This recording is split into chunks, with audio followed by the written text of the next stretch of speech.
Hello students, welcome to Business Point of View. This is my next video of Scientific Techniques.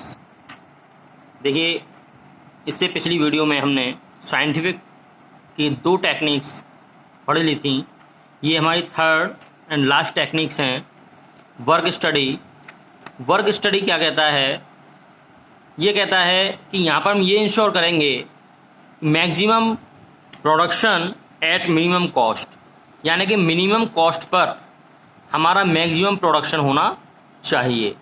प्रत्येक company यही चाहती है कि कम से कम कॉस्ट पर ज़्यादा से ज़्यादा प्रोडक्शन हो। तो वो कैसे होगा, उसके लिए इसने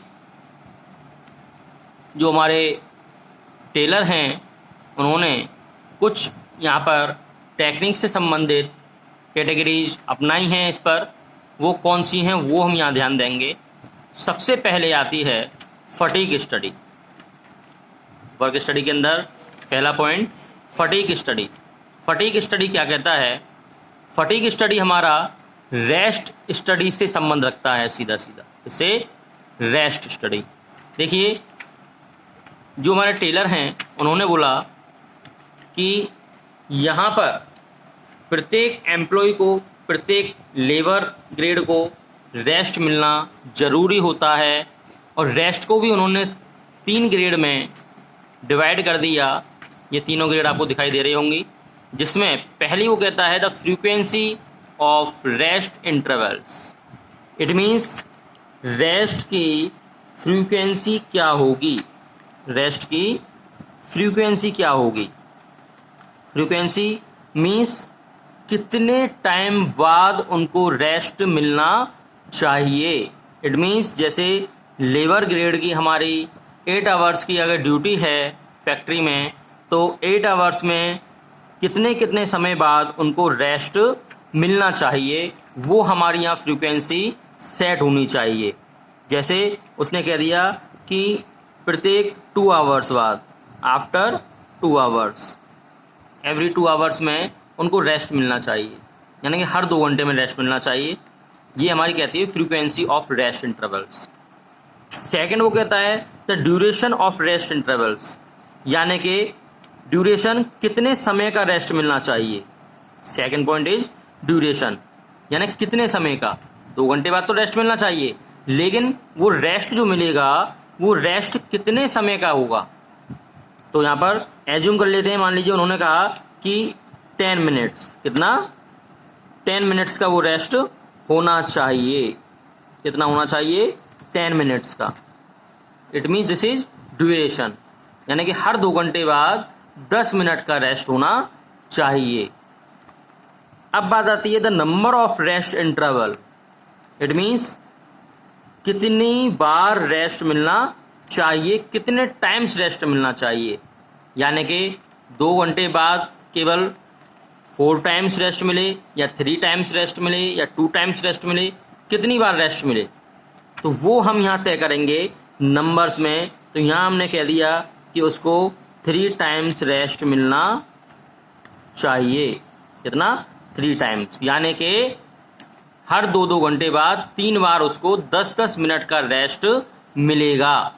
तो ये फटीग स्टडी कहती है कि रेस्ट इंटरवल पर हमारा ध्यान होना बहुत ज़रूरी है, क्योंकि जब तक लेबर ग्रेड हो या एम्प्लॉय ग्रेड हो उनको रेस्ट नहीं मिलेगा, वो कार्य पूर्ण रूप से नहीं कर सकते, स्वस्थ माइंड से नहीं कर सकते। आपने देखा होगा, अगर हम टीचर की बात करें तो उनको भी वैकेंट पीरियड दिया जाता है केवल इसीलिए कि रेस्ट मिलना ज़रूरी होता है। लेबर ग्रेड की हम बात करें तो लेबर ग्रेड को भी लंच टाइम 1 घंटे का या 1.5 घंटे का दिया जाता है। तो वो सभी फैक्ट्री और सभी कंपनी में अलाउएबल होता है। तो इसलिए यहाँ पर ये कहता है फटीग स्टडी के अंदर कि रेस्ट इंटरवल पर मोस्ट इम्पोर्टेंट हमें ध्यान रखना है। तो फटीग स्टडी समझ में आ गई होगी। आइए चलते हैं नेक्स्ट अपना मेथड स्टडी। देखिए, मेथड स्टडी क्या कहता है? मेथड स्टडी मीन्स हमें किस मेथड से कार्य करना चाहिए, हमें किस मेथड से एम्प्लॉय वर्कर्स पे कार्य कराना चाहिए, वो हमारा यहाँ पर मेथड स्टडी डिसाइड करता है। मेथड स्टडी में जैसे हम मान लीजिए हमने कहा कि भैया आपको अपने घर जाना है विद्यालय से, तो घर जाने के लिए आप कौन से मेथड का यूज करेंगे, कौन से मेथड का यूज करेंगे। इट मीन्स आप बाइक से जाएंगे, आप बाइसिकल से जाएंगे, आप पैदल जाएंगे, कौन से मेथड का यूज करना है। और देखिए ये मेथड भी आपका जो डिपेंड होता है वो डिपेंड करता है हमारी कॉस्ट पर, हमारे प्रोडक्शन पर, क्योंकि मेथड आदमी तभी अप्लाई करेगा जब वो उसकी सुविधा को देख लेगा। अगर आपके पास में बाइक नहीं है तो जाहिर सी बात है आप बाइक से नहीं जा पाएंगे।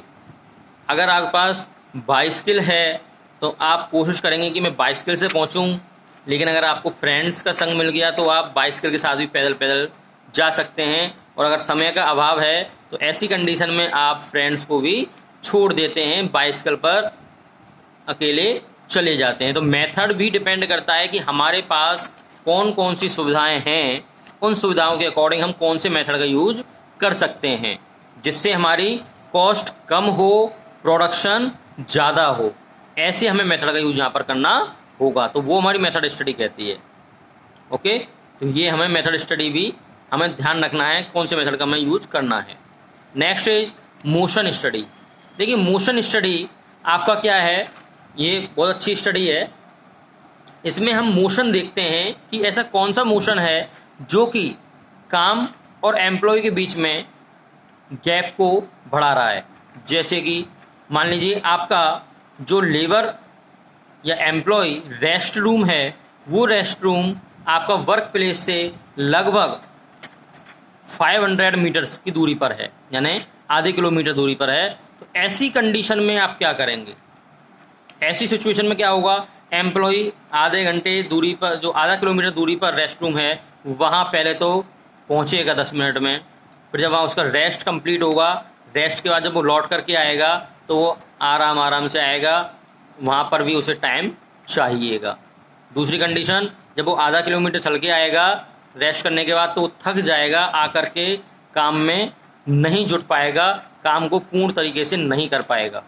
तो ऐसी कंडीशन में हमें क्या चाहिए कि उसका जो भी रेस्ट रूम है वो हमारे वर्क प्लेस के पास ही होना चाहिए, जिससे आसानी से वो वहीं की वहीं रेस्ट कर ले और जैसी रेस्ट उसका कंप्लीट हो तो तुरंत अपने वर्क पर वापस लौट सके और फुली एनर्जी के साथ उस वर्क को कंप्लीट कर सके। तो ये हमारी मोशन स्टडी कहती है कि मोशन स्टडी में जो हमारा टाइम वेस्ट होता है उस टाइम वेस्ट को रोका जाए, जो वेस्टेज ऑफ टाइम है उसको कैसे रोका जाए वो मोशन स्टडी हमें बताती है। ओके, इस पर हमें यहाँ गौर करना है। Next is differential piece wages system. Differential piece wages system क्या कहती है कि प्रत्येक लेबर की जो वेजेज होती है, जो सैलरी होती है, वो अलग अलग पीस के आधार पर होनी चाहिए। जैसे मान लीजिए हमने वर्कर से बोला कि भैया 50 यूनिट आपको प्रोडक्शन करना है। अगर आप 50 यूनिट प्रोडक्शन करते हैं तो आपको सैलरी पूरी मिलेगी जितने आपकी है। और अगर आप 50 यूनिट से कम का प्रोडक्शन करते हैं, मान लीजिए उसने 50 यूनिट से कम का प्रोडक्शन किया, 40 यूनिट का प्रोडक्शन किया है, 30 यूनिट का किया, तो ऐसी कंडीशन में कुछ परसेंट सैलरी उनकी डिडक्ट कर दी जाएगी। क्या कर दी जाएगी?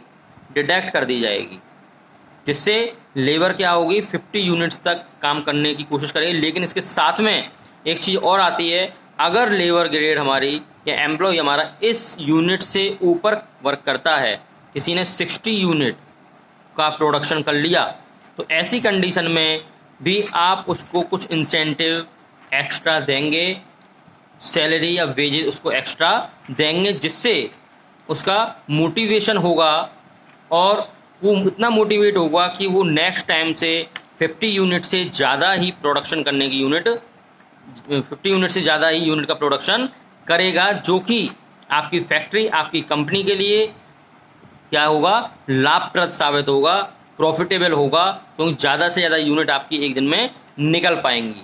तो ये कहता है डिफरेंशियल पीज वेजेस सिस्टम का होना भी आवश्यक है, इस पर हमें भी विशेष ध्यान रखना चाहिए। This is mental revolution. देखिए मेंटल रेवोल्यूशन में आपको पहले भी बता चुका था, फिर भी एक बार आप यहाँ पर देख लीजिए। मेंटल रेवोल्यूशन का मतलब होता है माइंड को चेंज करना, माइंड को चेंज करना। यानी कि माइंड को इस प्रकार से चेंज करें आप कि आपको ये पता होना चाहिए कि जो कंपनी या फैक्ट्री या ऑर्गेनाइजेशन जितना ही वर्क होता है वो सब हमारा कैसा होता है, टीम वर्क होता है। कैसा होता है, टीम वर्क होता है। और टीम वर्क के लिए आवश्यक क्या होता है कि हमारे जो भी सुपर बॉस हैं उन सुपर बॉस को अपने नीचे जो एम्प्लॉयज हैं उन एम्प्लॉयज के साथ कैसा व्यवहार करना चाहिए, एज अ फ्रेंडली व्यवहार करना चाहिए। और एम्प्लॉय लेबर भी अपनी बात को आसानी से ऊपर तक अपने सुपर बॉस तक आसानी से पहुंचा सके, अपनी बात को पूरी तरीके से रख सके, जो कंपनी या ऑर्गेनाइजेशन के प्रति आपकी लाभप्रद हो, जो भी प्रॉफिटेबल एडवाइस हो उनको आसानी से ऊपर दे सके। ऐसा आपका नेचर सभी का होना चाहिए। ऐसा नहीं है कि सुपर बॉस ऊपर वाले समझें कि भैया ये तो हमारे कीड़े मकोड़े हैं, इनको हम पैर के नीचे क्रोच दें, तो वो क्या होगा, ऐसी कंडीशन में आपकी फैक्ट्री, आपकी ऑर्गेनाइजेशन कार्य नहीं कर सकती है, अपने गोल को अचीव नहीं कर पाएगी। हमेशा सुपर बॉस, जो भी हमारे सुपीरियर्स हैं, जो भी हमारे लोअर ग्रेड में आते हैं या मिडिल ग्रेड में आते हैं, वो सभी आपस में एक दूसरे से कॉम्बिनेशन बना करके काम करें, अपने माइंड को चेंज करके कार्य करें। जितना कार्य पॉजिटिवनेस में हो सके उतना कार्य किया जाए। अगर किसी को कोई प्रॉब्लम हो रही है तो उस प्रॉब्लम का समाधान भी वहाँ पर होना चाहिए। ये सारी चीज़ें आपकी मेंटल रेवोल्यूशन के अंतर्गत होती हैं। तो ये आपके प्रिंसिपल्स थे, प्रिंसिपल के साथ साथ टेक्निक्स थी। साइंटिफिक टेक्निक्स के नाम से जिनको हम जानते हैं, वो साइंटिफिक टेक्निक्स आपकी कंप्लीट हो चुकी हैं।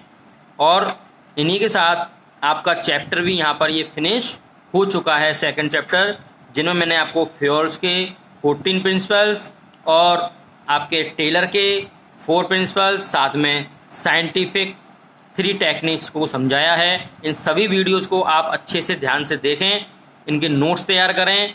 Second chapter is the most important chapter for board examination. So आपको जो प्रिपरेशन है वो स्ट्रांगली करनी है, सेकंड चैप्टर पर विशेष ध्यान देना है। मिलते हैं नेक्स्ट वीडियो में नए चैप्टर के साथ। Okay, thank you so much.